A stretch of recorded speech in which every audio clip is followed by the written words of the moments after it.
আজকে একটু অন্যরকমভাবে ইঁচড় চিংড়ি বানাবো। ভিডিওটা স্কিপ না করে প্রথম থেকে শেষ পর্যন্ত দেখার অনুরোধ রইল। নমস্কার বন্ধুরা, আমার রান্নাঘর টুকি কিচেনে তোমাদেরকে সবাইকে স্বাগত জানাই। বড় সাইজের একটা ইঁচড় নিয়ে নিয়েছি, সঙ্গে কিন্তু কুচো চিংড়ি। ইঁচড়টা কিন্তু ভালো করে কেটে ধুয়ে নেবো। এখানে দেখো কিন্তু কুচো চিংড়িগুলোও রাখা রয়েছে। টুকি কিন্তু আমার সাথে সাথে কুচো চিংড়িগুলো কেটেও দিচ্ছে।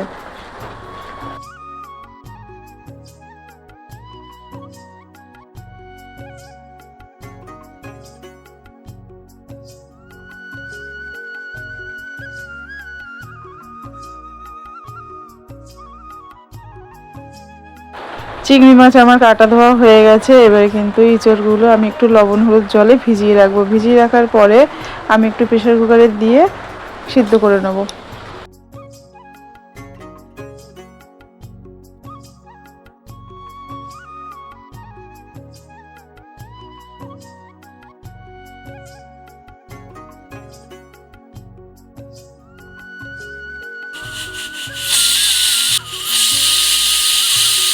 ইঁচড়টা আমার সিদ্ধ করা হয়ে গেছে। কড়াই গরম হয়ে গেছে, কড়াইতে তেল দিয়ে দিলাম। তারপরে আলুগুলো কিন্তু একটু ভালো করে ভেজে নেবো। আর অবশ্যই তোমরা আলু ভাজার সময় একটু হলুদ লবণ দেবে, তাতে কী হবে কিন্তু বলো তো, আলুটার মধ্যে ভালো একটু, আলুটা খেতে খুব স্বাদ হবে। আলুটা আমার লাল লাল করে ভাজা হয়ে গেছে। কড়াইতে আমি আবার পাশে একটা কড়াইতে চিংড়ি মাছগুলো ভেজে নেবো।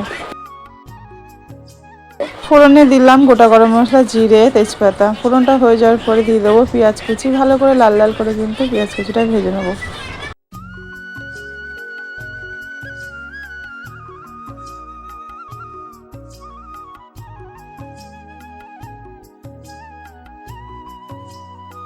পেঁয়াজ আমার লাল লাল করে ভাজা হয়ে গেছে। এখানে একটু আদা বাটা, রসুন বাটার সঙ্গে কাঁচা লঙ্কা বাটা, টমেটো দিয়ে ভালো করে কিন্তু আবার একটু নাড়াচাড়া করে নেবো। চলো একটা গুঁড়ো মশলার পেস্ট বানিয়ে নিই। এখানে জিরের গুঁড়ি, ধনের গুঁড়ি, হলুদ, লবণ দিয়ে আমি একটা বাটা তৈরি করে নিলাম। তারপরে কিন্তু মশলাটা দিয়ে ভালো করে কষিয়ে নেবো আবারও।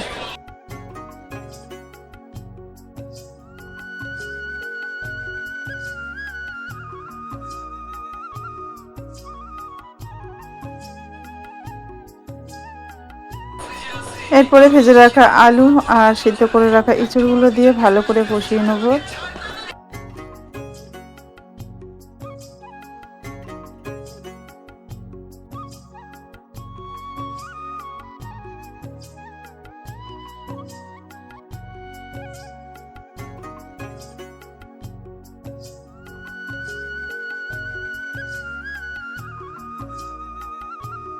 ভেজে রাখা চিংড়ি মাছগুলো দিয়ে আবারও একটু ভালো করে কষিয়ে নেব।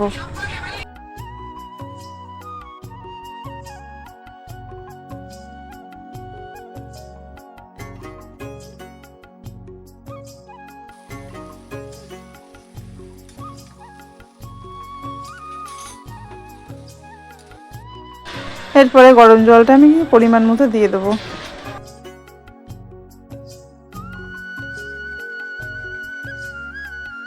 নামানোর আগে একটু গরম মশলা, স্বাদ মতো একটু চিনি দিয়ে আমার ইঁচড় চিংড়িটা কমপ্লিট করলাম।